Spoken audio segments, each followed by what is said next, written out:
What if this backfires?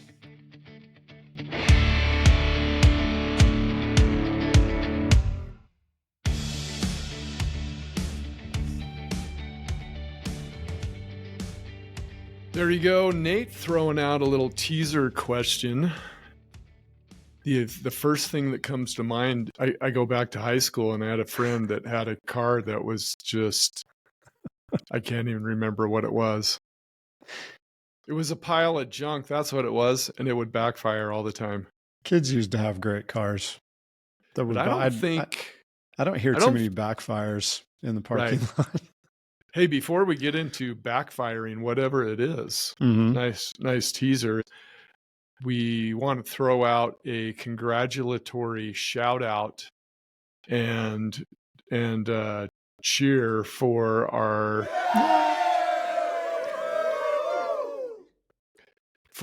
friend Chad Sims, who we had on episode 69, and him talking about his fantastic parent policy. Anyway, his Davis High team are the 2025 6A state champions in boys basketball. So that's awesome. Great job, Chad. And if you remember, I kind of put pressure on him and he stepped right on up. Should do it. And afterwards, I felt a little guilty that we might have to get him back on just so you can put that smooth pressure, things over. And anyway, they delivered in a big way. And anyway, congratulations to Coach Sims.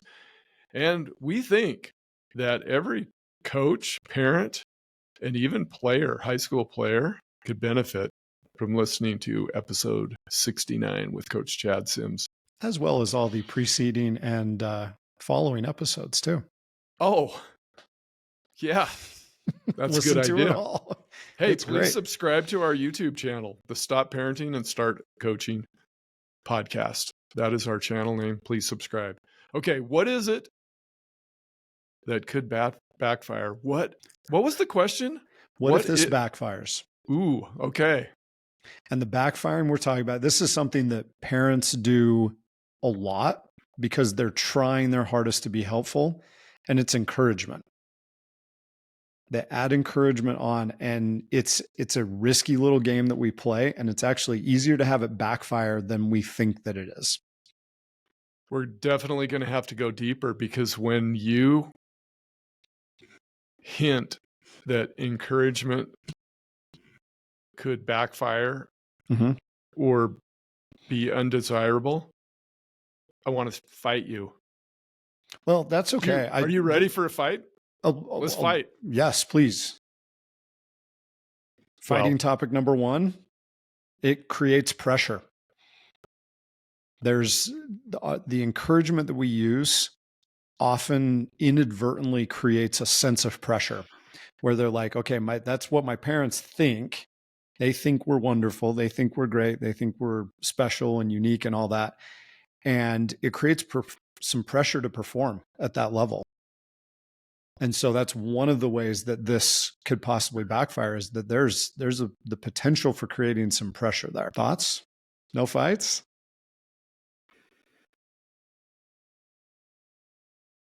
This is very intriguing. Are you what's most intriguing about it? Well, when you say encouragement, I think of positivity. Encouragement is positivity. And we want to encourage our kids. In fact, it's part of our EEE toolkit. Very much so. We want to equip, we want to empower, we want to encourage. So when does that turn into, should I throw out a buzzword? Please do. I love it when we play buzzword bingo. Get your cards out, kids. In a recent conversation, you were telling me that research shows that this actual thing was not even a thing, or not really searched, researched, written about, talked about until 2019, which I know that's 2011 is when it's the first recorded use of the phrase toxic positivity was 2011, but there's an 8-year gap before it really takes off. And then it took off. And Big time. then everybody's talking about it. Everybody's leaning into it. Everybody is taking a deep dive into it. Yep. Check it. We're getting those bingo cards filled out All big right. time. The toxic positivity is one of them. Toxic. Ugh. That's gonna be cut out. Don't you dare cut that out. I'm cutting that out. But toxic positivity, Mhm. buzzword bingo. Yeah. And it's, buzzwords have stickiness because there's some reality to that. Like there's a reality to toxic positivity. And what we're talking about with increasing the pressure, that's one way that it can definitely backfire. But the whole idea of toxic positivity that's another branch of this. And that's what I think is worth exploring, because that's a huge problem that we tend to not think that our encouragement's going to create. We just want to pour it on. Our kids feeling bad, our knee-jerk reaction, we love them so darn much that our knee-jerk reaction is to try to make them feel better right now. But in making them feel better right now, often it comes across as disingenuous or toxic in its positivity. Comes off as fake optimism. Mm-hmm. And there can be some damage done. Yeah. One of my favorite follows is Brad Stulberg, and he's written several really good books, but he talks about this idea as tragic optimism. The ability to live in what people call reality. I'm acknowledging the toughness or the reality of a bad situation, but I'm choosing to maintain optimism in the face of that possibly negative reality. Coach Crandall, I think that this is where our philosophy of stop parenting, start coaching. We are really going to hit the nail on the head here, because the parent part, as you just said, we love them so much, or as you say, we love them so darn much that we feel like we're throwing out this sugar, but it might just be sugar coating, and it's actually not helpful. We think we're doing a great job at parenting when actually we're doing some toxic cheerleading, and we need to shift into coaching mode, neutral mode. Yeah, that's where good coaches come from. Neutral. And this is really hard to do. Very hard to do. But you can still do it, parents. Hey, you have the hardest job, and there's not a close second, but you can do this. Don't back down, because it's not toxic positivity. Yeah. Because when something negative happens, or they express sadness, I want you to address this. We see them in a state of sadness when something has happened that was not planned, or it's not the desired result. And even, things that were in or outside of their control. And we want to swoop in, put the Band-Aid on, help them. We want to be positive because we don't want to be negative. But we start labeling all these different emotions when actually they are just emotions. Yeah. What say you, Coach Crandall? Well, what you're talking about is this idea that, we tend to always talk about emotions in terms of positive or negative. And the positive or negative is not necessarily necessary. It's just an emotion. What we're feeling is just an emotion. And then how we label it can often be, like, anger is a good example. Like, we tend to label anger as a negative emotion, but there are some situations and times where anger can be beneficial, and it can help in certain circumstances when it's used well, when it doesn't get out of control. Sadness is the same thing. I know it's cheesy and cliched, but the movie Inside Out helped us to learn a lot about that, because sadness, which we label as a bad or negative emotion, plays a critical role in that, in the overall mental health of the young girl that's in there. So we have to be careful with that. And when our kids are having a negative experience, using the air quotes there, we want to assume that, this is a bad thing. And we inadvertently, this is another way it can backfire, we inadvertently create a negative situation around it when it's just being neutral and helping them to process it. I think some situations might be helpful for the listeners as we kind of get into this to kind of process. Well, I love the practical. So let's get to some practical situations. We're doing a general kind of fictitious scenario here. It's kind of a synopsis of a lot of real life situations that we've seen. But I know this is real. This has happened literally thousands and thousands of times. At all levels, too. This is not... all levels in one form or another. So let's say Jake, a high school player, misses a game-winning free throw. Tough. And later his dad says, "Hey, it's okay, Jake. You're amazing." But guess what? Jake doesn't feel amazing. And that's the backfire moment. He feels terrible. He feels... And so now he may actually feel, Nate, may I say, dismissed. Mm-hmm. Good way to describe it.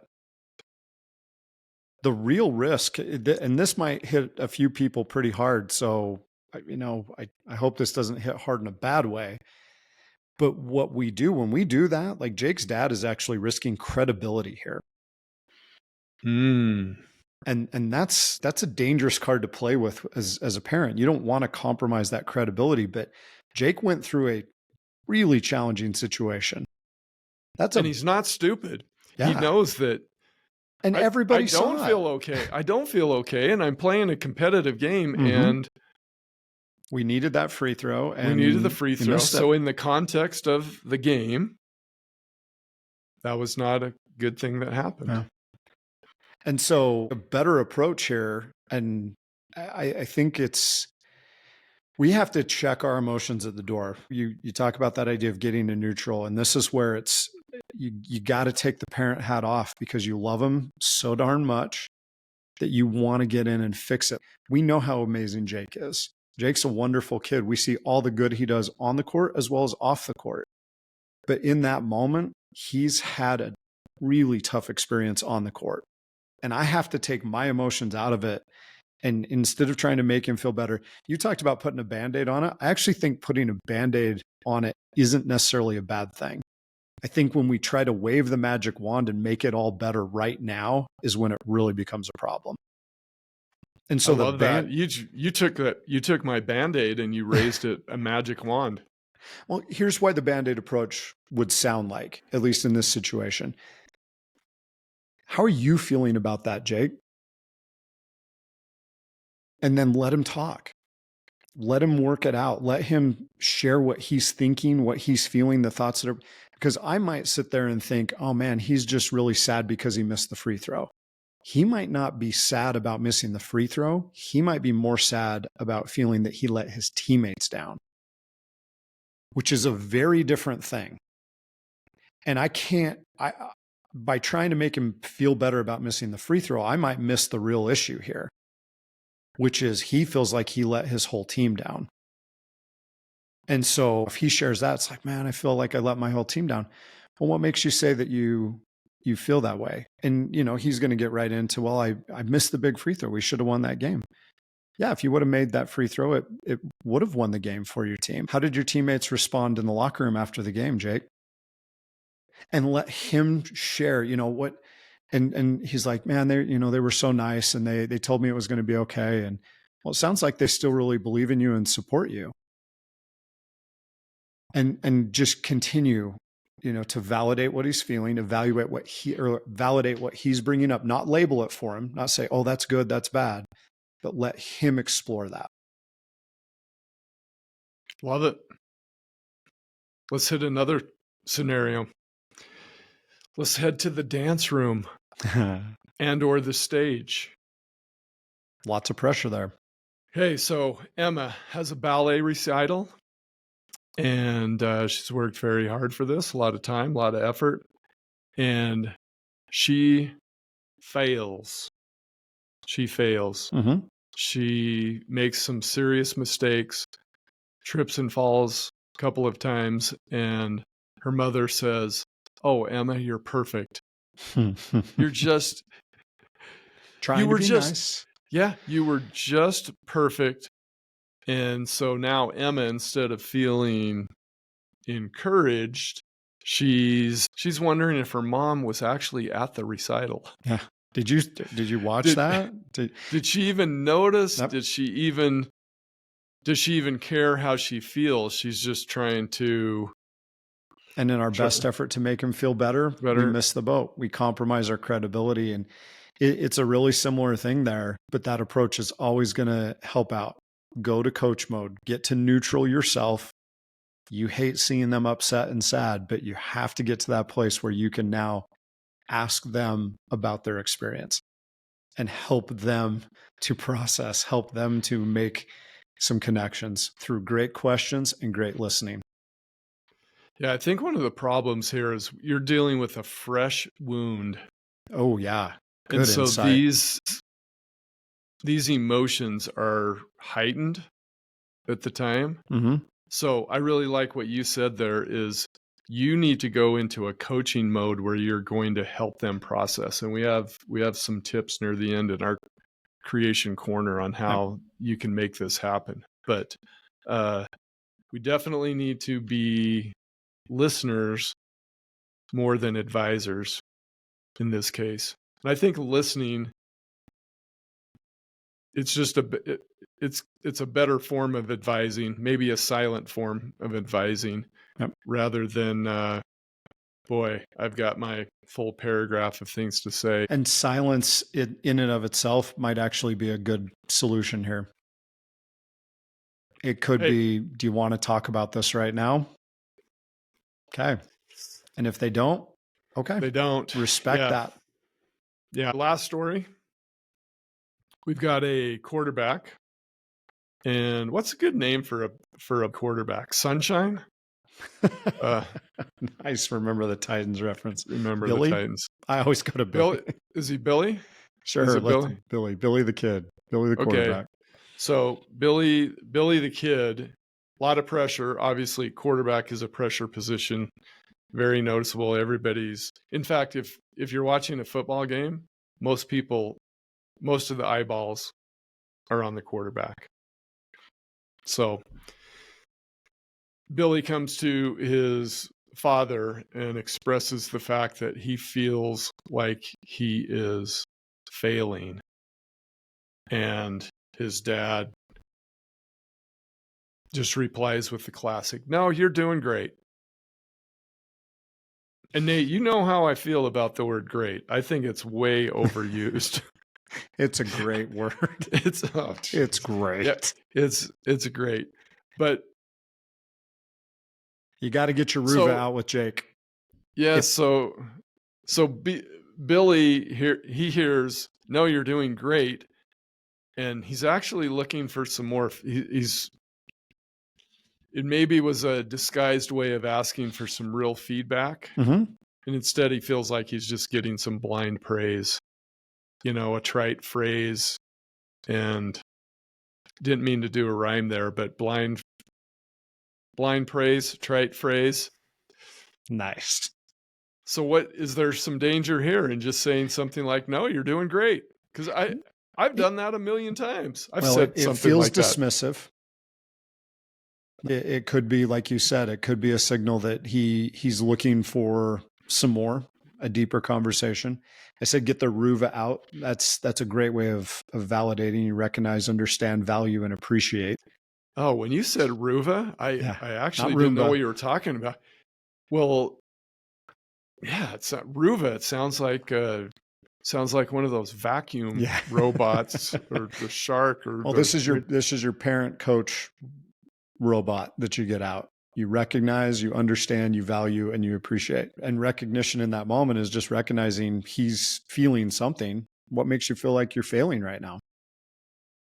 And that's, now I've recognized that he's sharing something important with me. Okay.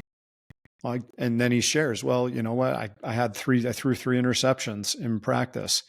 And okay, I can see why that would be tough. It would bother me if I threw 3 interceptions. What'd you learn from those interceptions? Okay. Why do you think that that's making you a failure? And by asking the questions and seeking more understanding, I'm sending the message to him, I'm trying to understand you. I'm understanding you deeper. I appreciate that this is, I love that this game's important enough to you to care about it like this.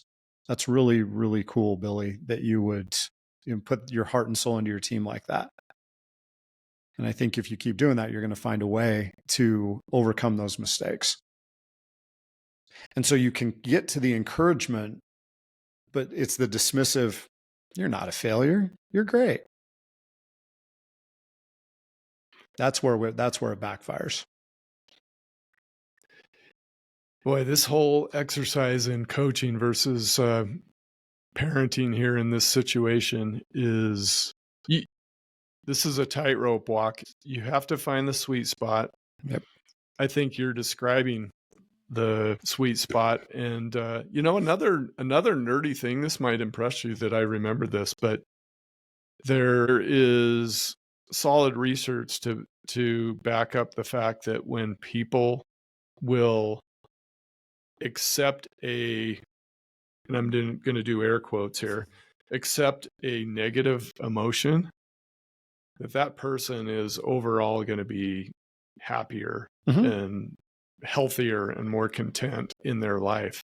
And I think what that actually means is that they can look at this in a neutral manner and then start to process, start to analyze, start to make some rational decisions and have some good, honest feedback that helps them to move on, progress, improve, and enjoy.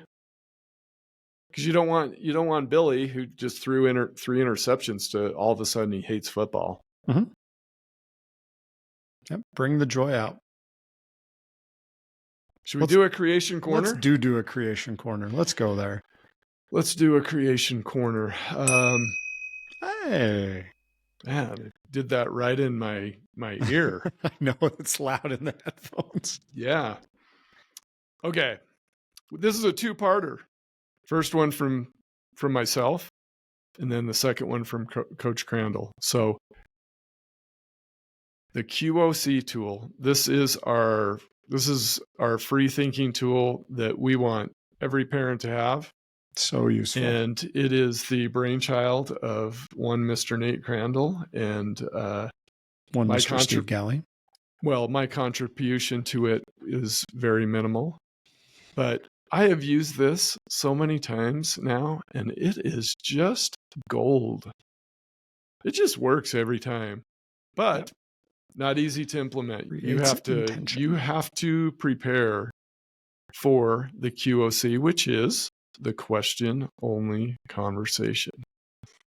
And like anything, the more you do it, the more you practice it, the better you will become. This is a skill. This is a tool in your tool holster that you need as a parental unit. So go to our website, createtransformbecome.com, and you can easily on the homepage find the QOC tool. And this will help you tremendously so you can be a great coach instead of a losing credibility parent that falls into the trap of using toxic positivity that backfires. Okay, your second part of Creation Corner. Yep. And folks have got to remember, did I say folks? That makes me sound like I'm in my 80s or something. But parents, especially new listeners, the new listeners that just hit the subscribe button on YouTube, you've got to remember that Nate is the cinematic / nerd. I am the rock and roll / jock athlete. Jock. Yeah. So he's going to give you some cinema here. This is awesome. So here's the nerd. So emotions are energy in motion. So any emotion you're experiencing is just some type of energy. And then you go to the laws of physics, we talked about you can't create or destroy energy. You just change its form. And in 8th grade science, you'll learn about how energy changes form. So whatever emotion is being experienced, it can change forms. So in my mind, I picture this kind of like the X-Men, and it's one of the X-Men that has the power to take power from somebody else, like somebody throws a fireball at him or something. He collects the power of that fireball and then can turn it into something different. He brings that power in and then changes it.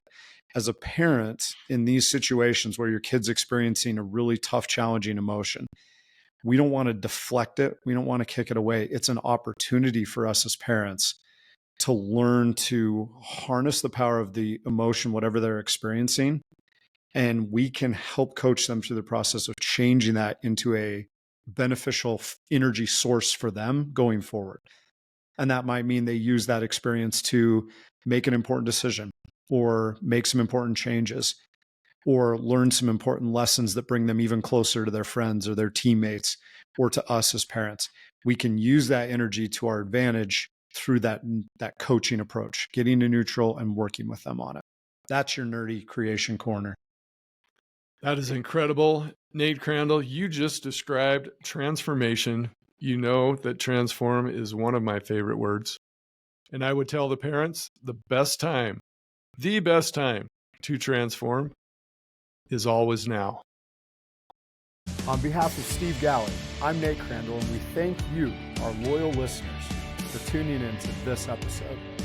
If you love what you're learning from the Stop Parenting and Start Coaching podcast, we would appreciate it very much if you would leave us a 5-star review and some glowing comments. We also encourage you to share this episode with your friends and family who are parents of athletes and performers. And if you want to explore further and see what Steve and I are creating to help thousands of parents, athletes, and performers, please visit our company's website at createtransformbecome.com. That's createtransformbecome, all one word, .com. There you will find a growing number of resources to help you elevate your performance.